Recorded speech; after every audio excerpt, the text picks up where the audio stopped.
रुक करते इस वक्त की बड़ी खबर का, जो कि इस बार ग्रेटर नोएडा से आई, जहां महिला की संदिग्ध मौत का मामला गर्मा गया है। मायके वालों ने दहेज हत्या का आरोप लगाया है। फॉर्च्यूनर और 50 लाख की मांग कर रहे थे लड़के वाले। 14 महीने पहले ही मृतका की शादी हुई थी। तो फिलहाल पुलिस ये कह रहा है कि दहेज के कारण परेशान किया जा रहा था। 14 महीने पहले ही, यानी कि नवविवाहिता की छत से गिरकर मौत हुई है। फिलहाल महिला की मौत संदिग्ध हालत में हुई है। परिवार यह कह रहा है कि उसे तंग किया जा रहा था।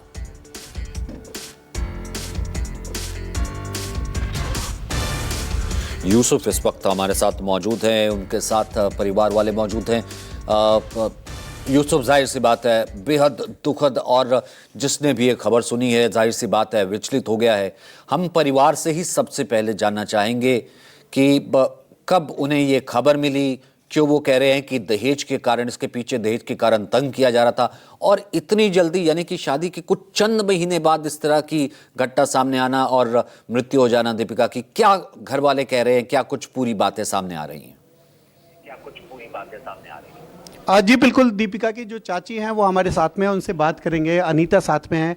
आप ये बताइए कि कब सूचना मिली, कल मौत की खबर कैसे मिली आपको? हमें कल ऐसे मौत की सूचना मिली आया था कि आप यहाँ आ जाइए। वो उससे मैं मिलने के लिए वहाँ पे गए थे, ससुराल में उसकी में। तो वहाँ उन्होंने पापा नहीं, मुझे बहुत टॉर्चर करा जाता है। शादी के 1.5 साल बाद है, शादी के 1.5 साल बाद ही उसे टॉर्चर करने लगे। 50 लाख और फॉर्च्यूनर गाड़ी की ये दोबारा मांग कर रहे हैं। हमने शादी करी थी, बहुत अच्छी शादी करी थी, और हमने स्कॉर्पियो गाड़ी दी थी और 80 लाख रुपया भी दिया था, कैश भी दिया था, जेवर दिया था, सारी। बेटी हमारी को परेशान वो बार बार करते थे, टॉर्चर करते थे। वो मम्मी से भी कह रही थी, मम्मी मुझे टॉर्चर कर रहे हैं, मम्मी मुझे टॉर्चर कर रहे हैं। लेकिन हमने अपनी बेटी को ऐसे संस्कार नहीं दिए थे। अगर जो हम रखें, हमने फिर भी ये कहा था, बेटा जैसा भी है कोई बात नहीं, आपकी ससुराल है, अपने मम्मी पापा का ख्याल रखो। लेकिन उन्होंने उसका आदर नहीं करा। उन्होंने बेटी को, हमारी को बहुत टॉर्चर करके चक्कुओं से गूंद गूंद के उसे रात मार दिया। और हमारे पास में उन्होंने एक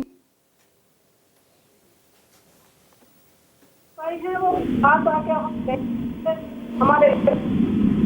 हमारे लड़के गए हैं सारे के सारे, वहाँ जाके देखा तो उन्होंने वो शारदा हॉस्पिटल में उसको एडमिट कर दिया। और हमसे पहले उन्होंने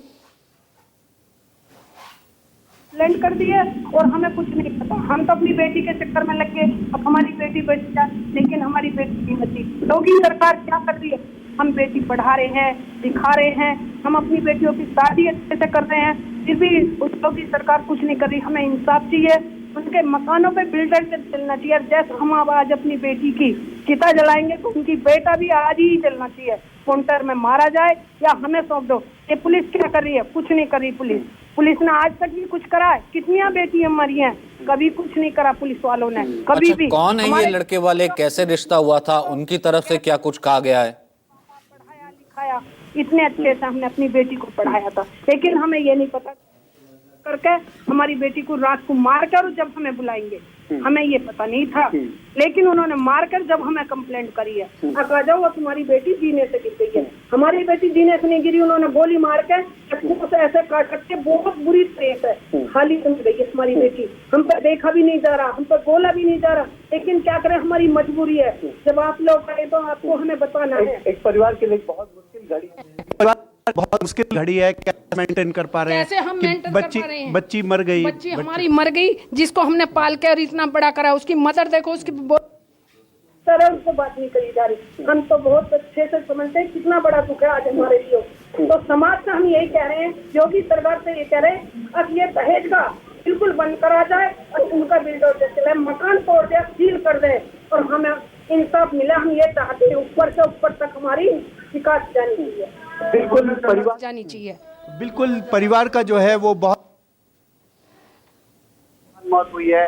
किसी को ये उम्मीद नहीं थी कि दीपिका की जो है मौत हो जाएगी, इस तरीके से मौत की खबर आएगी, क्योंकि जिस शादी को केवल अभी 14 महीने हुए हैं और 14 महीने के अंदर जो उनका बच्चा था वो चला गया। हालांकि इस मामले में FIR लिखी गई है, पुलिस लिखी गई है, लेकिन अभी पुलिस वालों ने कुछ नहीं करा। पुलिस वाले तो होते हैं, उन्हें तो पैसा भर दिया उन्होंने। जी जी, माफ कीजिएगा। हाँ जी, नहीं उन्हों को तो पैसा भर दिया, क्या कर रहे हैं बताओ। हमारी तो बेटी चली गई, हमसे पूछो ना कैसे मारते हैं। आज उनका बेटा मर जाता तो उन्हें पता लगता कैसे मौत होती है और कैसे होता है, तो हमें तो पता है ना। और कैसे अपनी बेटी पे जोर पड़ रहा, जब उसका बेटा मरेगा पता उसे जब चलेगा कैसे मरते हैं और कैसे होता है, तो उसे नहीं पता। अभी आपकी बात हुई होगी, शादी से पहले ऋतिक से बात हुई होगी, उनके फादर से बात हुई होगी, क्या मांगते थे, कैसे वो मतलब डिमांड वो उसको डिमांड करते थे, फॉर्च्यूनर गाड़ी लेके 50 लाख रुपए लेके हम अपना बिजनेस बढ़ाएंगे। बाप से कहाँ से आएगा इतना पैसा, है पैसा किसी के पास? आज के जमाने महंगाई इतनी कर दी होगी में, कुछ नहीं है हमारे पास। कैसे कैसे अपने बच्चे को पढ़ा रहे लिखा रहे, पढ़ा लिखा कर तुम्हें सोचती अपनी बेटी, तुमने उन्होंने मार दिया, कुछ होगा? हमें मार दिया तो कुछ होगा? हमें इंसाफ चाहिए, हमें बस इतनी है कि हमारी बेटी को इंसाफ मिलना चाहिए। ऋतिक क्या करता था और ऋतिक से कैसे बात होती थी? आपको दीपिका ने कुछ आपको बताया ऋतिक के बारे में? वो सही नहीं बोलता था लड़का, दीपिका को टॉर्चर ही करता रहता था। कभी दीपिका नहीं, मैं नहीं आ रहा, मैं नहीं सुन रहा, उसकी बात ही नहीं सुनी आज तक भी उसने, कभी भी उससे कभी प्यार से ही नहीं बोला। हमें बताया लड़की ने, फिर भी हम ये समझाते रहे अपनी बेटी को कोई बात नहीं है बेटी। मारता भी रहा, छेड़ता भी रहा, कुछ टॉर्चर भी करा, लेकिन हमने कभी अपनी बेटी को अच्छे संस्कार दिए, बुरे नहीं दिए। लेकिन उसका सही नहीं थी वो उसके साथ में, लाइफ में अपनी में वो उसके साथ में लाइफ में अपनी में सेटल नहीं थी, वो सही नहीं थी। लेकिन पापा ने और उसकी मम्मी ने यही सिखाया कि बेटी कोई बात नहीं है, आप करो जैसे भी होता है। पर जो ऋतिका का जो दीपिका का जो ससुराल वाले हैं वो कह रहे हैं कि छत से गिरी है। नहीं। और क्योंकि जो चोट के निशान है वो आपने देखी होगी, शरीर कैसे चोट के निशान है चोट के वो? निशान है, बेल्टों से उसे मारा है, चक्कुओं से मारा है, उसको गोली मारी है, उसको ऊपर से फेंका है खुद ने, और मार के उसे थाने में कंप्लेंट खुद उन्होंने जाके कर दी। आगे गिर गई, मैं चढ़ती हूँ ऊपर से, मैं गिर जाऊंगी अपने आप? नहीं गिरूंगी, इतनी चोट के बाद मैं गिर जाऊं? मैं चढ़ रही हूँ अपनी मंजिल पे, जो मैं गिर जाऊं मेरी नहीं मरेगी। ये इतनी सारी बेटी दुनिया में मरी है, कोई सब अपने आप से मरी? नहीं मरी कोई भी। मरी है? नहीं मरी कोई भी। मार रहे ससुराल वाले, अत्याचार कर रहे हैं बेटियों पे, लेकिन योगी सरकार कुछ नहीं कर रही है, कुछ भी।